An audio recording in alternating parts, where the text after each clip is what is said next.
Xitoy saqchilari bu yil 5-ayning 29-kuni Beyjingdan tutib ketgan film ishlovchi Ekram Nurmuhammad 25-oktyabr kuni sotlanadi ekan. Angliya muhofizachi gazetining bu vaqtda bergan xabariga qaraganda, bu yil 32 yoshga kirgan Ekram Nurmuhammadni Xitoy saqchilari uning Beyjingdagi uyidan tutib ketgan bo'lib, qamoqdan chiqarib sotlash va jinoyat ortishga amdi navbat kelgan. Ekram Nurmuhammad İstanbuldagi Marmara universitetining kino ishlash kasbida 6 yil o'qigan bo'lib, keyin Beyjingda o'ltiraqlashib, Uyg'urlarning turmushini aks ettirgan qisqa filmlarni ishlagan. Bu filmlar Xitoy ichi va sirtidagi film festivallariga qatnashtirilgan.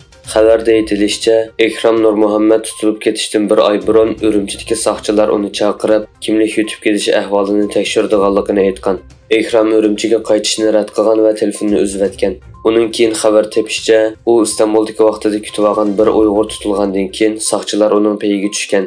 Bu haqda ifoda bildirgan kishilik huquq kuzatish tashkilotining mas'ullari Turkiya, O'rta Osiyo va O'rta Sharq bilan munosabati bor Uyg'urlarni avtomatik holda Xitoyning jazosiga uchrash tahdidi borligini bildirdi. Sharq Turkistonga ziyoratga kelgan Indoneziyalik diniy zotlar vakili o'miki Xitoy doiralari bilan ko'rishgan va ularning tashviqotiga moslashgan. Tangritog to'rining xabarida bildirilishicha, 19-oktyabr atalmış Uyg'ur Avtonom rayonlik komitetining muavin katibi Jang Chulin mazkur o'mak bilan ko'rishganda, Xinjiangning umumiy vaziyati muqim, har millat xalqi tinch va xotirjamlik ichida yashamoqda. Diniy e'tiqod erkinlik siyosati to'liq yo'lga qo'yildi. Diniy faoliyat so'rovlarining aslahalari va sharoitini davomli yaxshilab beryapmiz deb bildirilgan. Bildirilishicha, Xitoy rejimi Indoneziya diniy zotlar vakillari o'mikini Sharq Turkistonning G'ulja, Qashqar, Urumchi qatorliq shaharlarda ko'z boyamchilik uchun oldin tayyorlangan o'rinlarni ziyorat qildirgan. Vakillar o'mikining boshlig'i Indoneziya masjid jamiyatining muavin raisi Shafruddin Kambu so'z qilib, ziyorat jarayonida g'oyat zo'r taraqqiyot o'zgarishi va har millat xalqining chiroyli tabassumdan ta'sirlandim. Xinjiang masalasidagi irqiy qirg'inchilik degan gaplar butunlay yolg'on ekan deb bildirilgan. Egilinishcha, Xitoy davlat mudofaa ministri Li Shangfu bir mezgil ommaviy so'rovlarda ochiq oshkora ko'rinmagandan keyin vazifasidan qoldirilgan.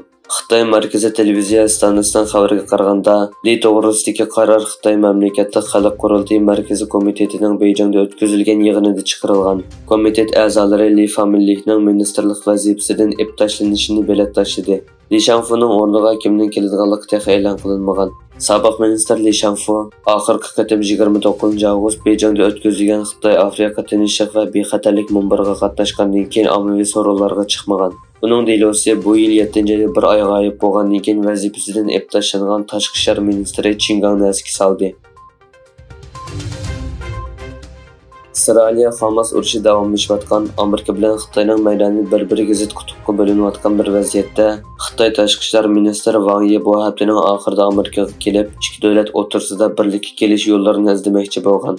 23-oktyabr kuni Reuters agentligi bu vaqtda xabar berishicha, Wang Yi 26-oktyabrdan 28-oktyabrgacha Amerikada ziyoratda bo'lib, Amerika davlat ishlar kotibi Antony Blinken va prezident Joe Bidenning xavfsizlik maslahatchisi Jake Sullivan bilan ko'rishdi ekan.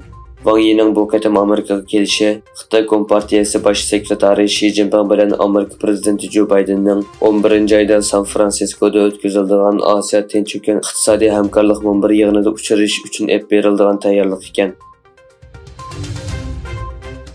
Mitsubishi motor shirkati Xitoydagi sotilish miqdorining to'valashi sababidan bu davlatdagi mashina ishlab chiqarishni to'xtatishni va Xitoydan chekilishni qaror qilganligini e'lon qildi.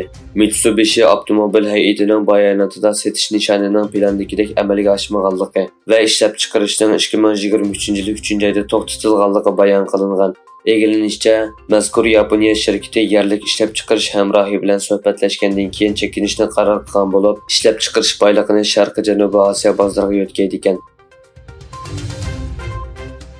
BBC'ning xabar qilishicha, G'azadagi doktorxonalarda jiddiy qutqazish bo'limidan boshqa barliq bo'limlar taqilish xavfiga duch kelgan.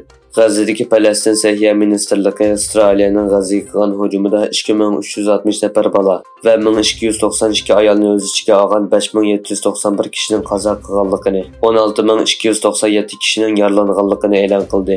Xabar qilinishicha, G'azadan berilgan hujumda 308 askarni o'z ichiga olgan 1900 isroiliyalik qazo qilgan, 5132 isroiliyalik yaralangan.